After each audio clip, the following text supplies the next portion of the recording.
switch over to just algebra and geometry, so I go from having mature young adults to freshmen.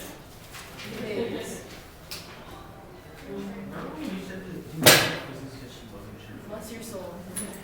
I wasn't sure. I knew you did the homework. It was all the rest of them. Yes. Yeah. Yeah, in Algebra 1, I typically do, you guys remember that if you had me for Algebra 1, but homework quizzes were a way for me to. But I wouldn't have to work because I'd be like, Well, right. Yeah, you were a rough one because you did so much work in your head, and like, whereas there was plenty of students who were copying their homework from other students, and so that's, or copying their answers from the back of the book. yeah. And so, I mean, you were fine anyway. It was more trying to. What are homework? They used to have to like, so I put the answers up for the homework, and then I'd say any questions, and they'd be like, no questions, we understand everything. And then I'd be okay. I said, close up everything, do number 5, like, so they'd have to write out of their Oh, I homework. feel like I've done that before. Yeah. I might have done that like when I Geometry. first started in geometry. Did you start with Yeah. geometry with me? Yeah. Yeah, so I might have done it, and then kind of once I think I convinced students that doing their homework is valid, or I don't know, or if I think I let it go with like as they got a little bit older, I because feel like you, it was first semester of freshman or Yeah. sophomore year that it just started going. yeah, it probably was. Honestly, it's just annoying grading it all the time. I mean, just having like one more thing to grade each day, but I don't know, probably a little bit on the laziness part, but. That is very okay. Or sometimes if I can tell there's a lot of cheating going on, sometimes I pull them back out in my freshman classes. A lot of copying. All right, so the warm-up question asks you guys to do the derivative. You guys remember how to do that by hand. Remember the short way we can do this. This is the shortcut from the last test.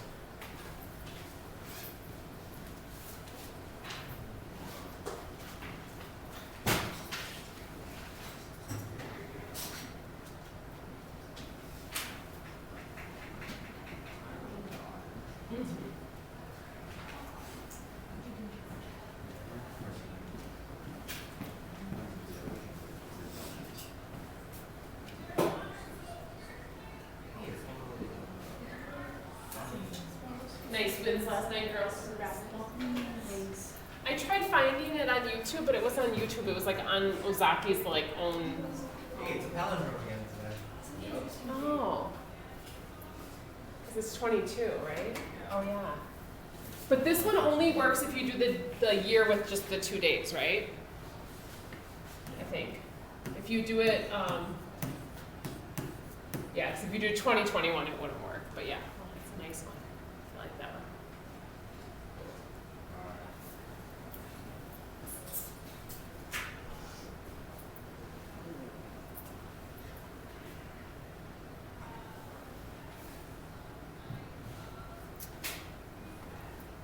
I'm going to throw one more up here to remind you guys about how to define the derivative of a constant, and we're going to talk about that in a second. Or maybe like one that has both. So like,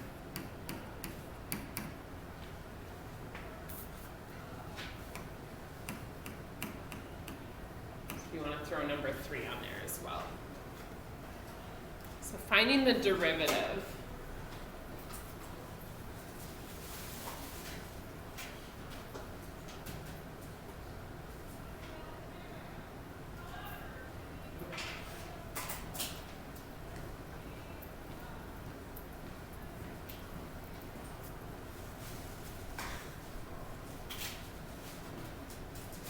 If you forgot how to do it, it's okay, we'll remind you, it'll come back to you pretty quickly, I think.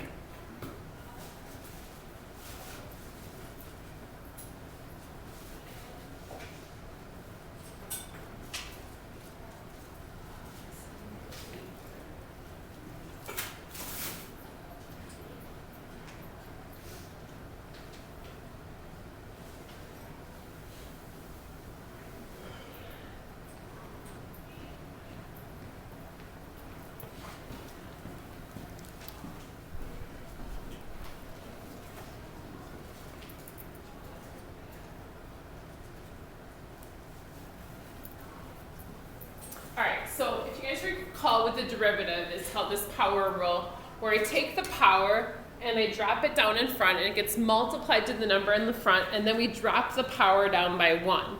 So this would become 6x, and then there's like a 1 here. So this one doesn't change the number, but it drops the power down by 1, so the x goes away. So if you guys recall that, that was just not that long ago, last chapter. So that would be like, we call that the derivative. So 6x minus 4. So number 2, it'd just be 7x to the 6th power, so drop it down in front and then lower the power by 1. And then the last one here that I threw in here, because there's going to be something that we're going to talk about with this today, is, again, the 1 goes down in front, so it becomes a 7. The x goes down by 1, becomes a 0, so it goes away. And then this 5, there is no x, so we just drop that part off. So the derivative of something that has like a constant would just be 0. So like the derivative of 5 would just be 0. That's going to be important for what we're talking about today, kind of a little piece that we need to make sure we include. Because what we're going to do today is we're going to do the opposite of the derivative. We're going to do something called the antiderivative. So we're going to go from this back to that. It's kind of like when you first learn FOIL and then you learn factoring, going back and forth. So can I go back to the previous one? So that's what we're going to learn how to do. There is a rule for that to kind of help us, but hopefully it just is a little bit on the logical side of things, and you kind of just have to do a little bit of thinking, but again, there's going to be there's going to be a formula for us. So, what did I mean to do with this part? I write the notes and then I think I know what I'm going to write. And then I forget. Oh, yeah, I know what this is. Okay.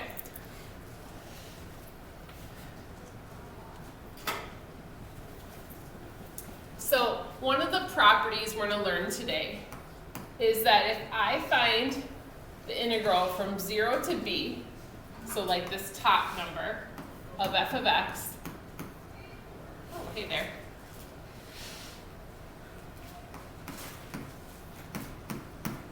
I can subtract off the integral from 0 to a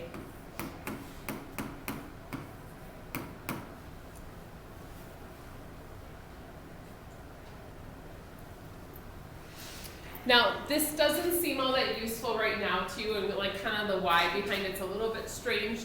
But essentially what we're going to do is we're going to figure this out at b, we're going to figure this out at a, and then we're going to subtract them.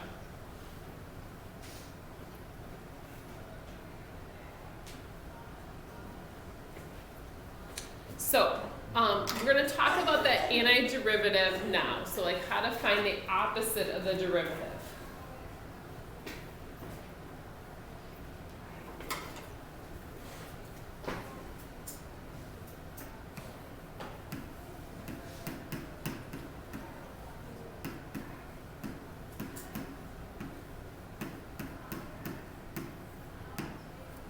So when you see an integral, technically they're asking you to find what we call the antiderivative. So it's the opposite of finding the derivative that we did in our warm-up. Again, kind of how multiplying factors are opposites of each other.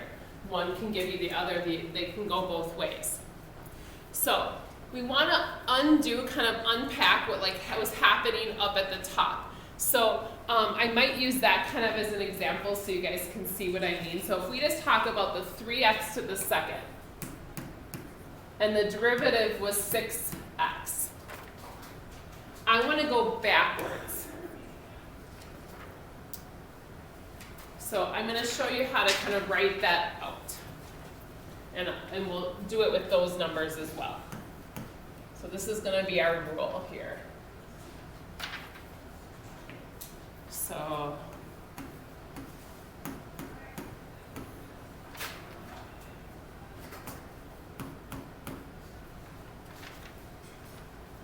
write that out, and then I'll try to explain it with our actual numbers.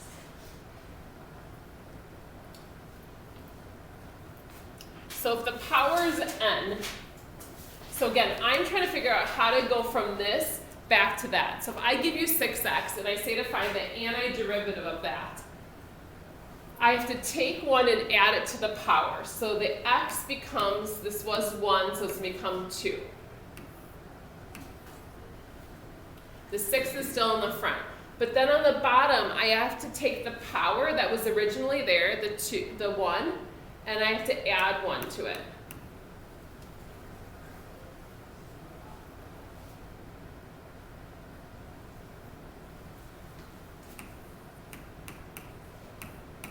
Six over 2 is 3. So that's how we get our 3x squared. So this rule does work. It's a little bit confusing at first, but I think you guys will get good at it. And I bet you won't even think about the rule eventually, like unless it's a complex derivative. So, or antiderivative. The other thing we have to include is we're going to put a plus c on the end.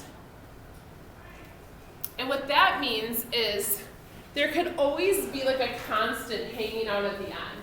The reason for that is because the derivative of a constant would always just be 0, so it'd be missing. So like going back to the warm-up question, we kind of just put like a plus c on the end of this because the constant could just be there. Like we just assume like that there could be a number there that we have to just take account for. So anytime you're doing an antiderivative at the end, just want to write a plus c to say that that's possible. I guess it shouldn't be up there.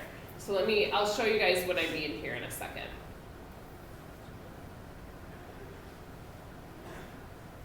So we have 3x to the second. We want to find the antiderivative of this. So we're going to go backwards with this. So if you guys want to try, I'll help you in a second, and then we'll talk about when there's more than one term. So 3x to the second, find the antiderivative. So we're going backwards.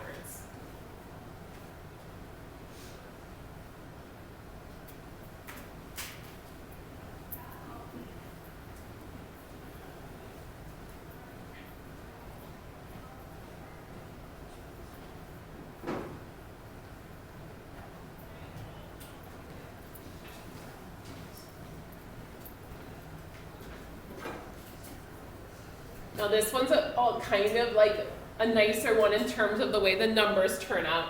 This one over here, not as much. We'll talk about it in a second here. What we do with more than one term.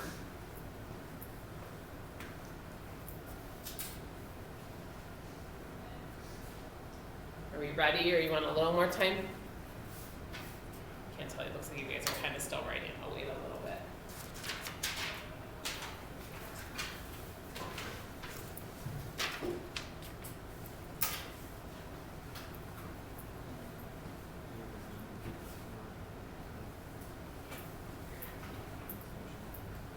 Oh, did you miss something, Cash?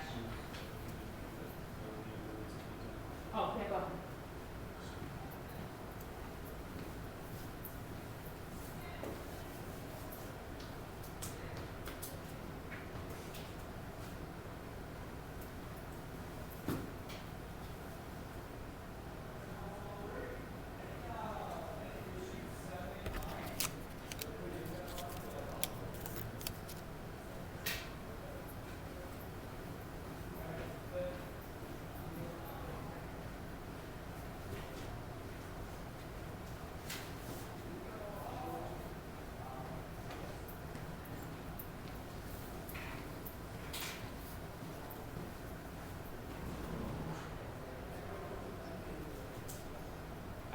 So let's talk about these.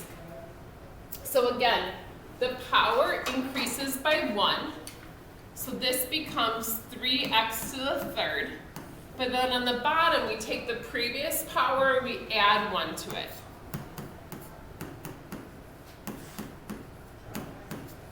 So the antiderivative would be x to the third.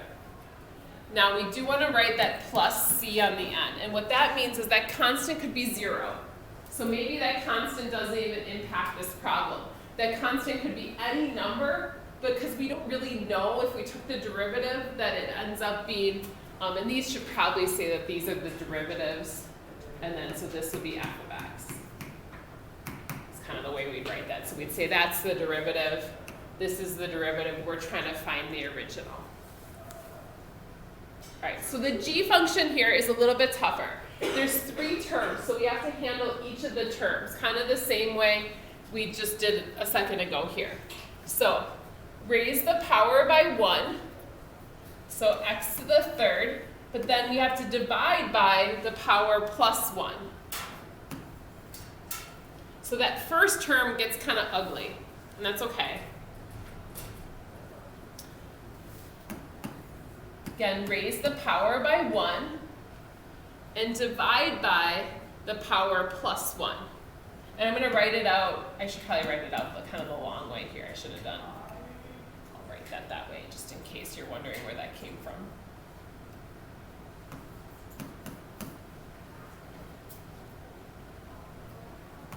Now, this one technically is an x to the 0. So I don't know if you guys caught that. So 5x to the 0, raise it by 1, it becomes 5x to the 1st over 0 plus 1. And we'll talk about that in a second. And then we still need that plus c on the end.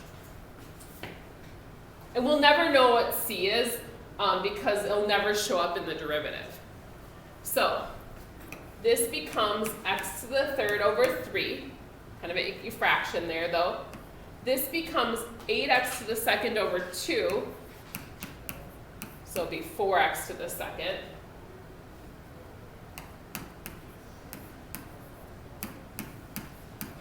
Oops. This becomes 5x over 1, so just 5x, and then just plus our c.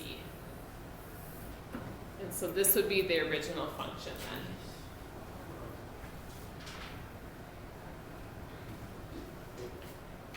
then.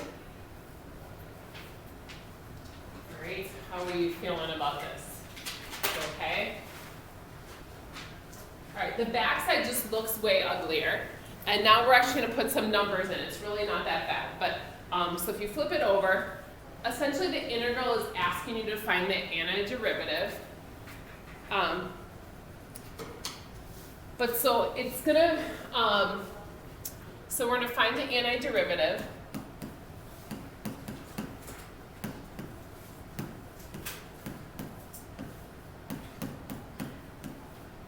And then essentially in that antiderivative, we're gonna figure out like the first term, and then we're gonna figure out the second one, and we're gonna subtract the 2. So let me, so we're gonna find f of b minus f of a.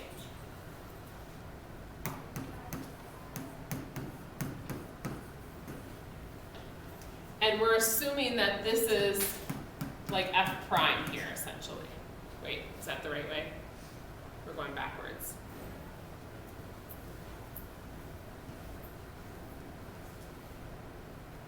So let's find the antiderivative first of this. So 4x raise the power by 1. And then we're going to divide by the power plus 1. Remember, this is x to the 0.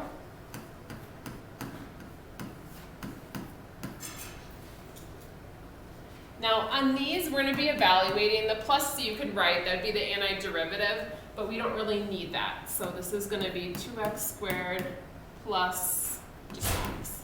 And again, you can put the plus c in there, but we're not going to use that.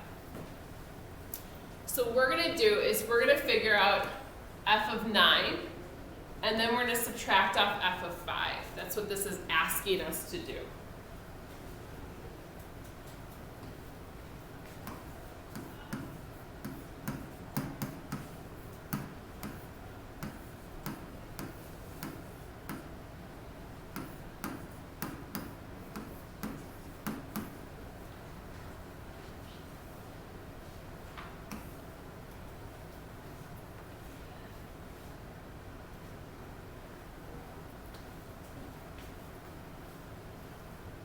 So I have some math to do here.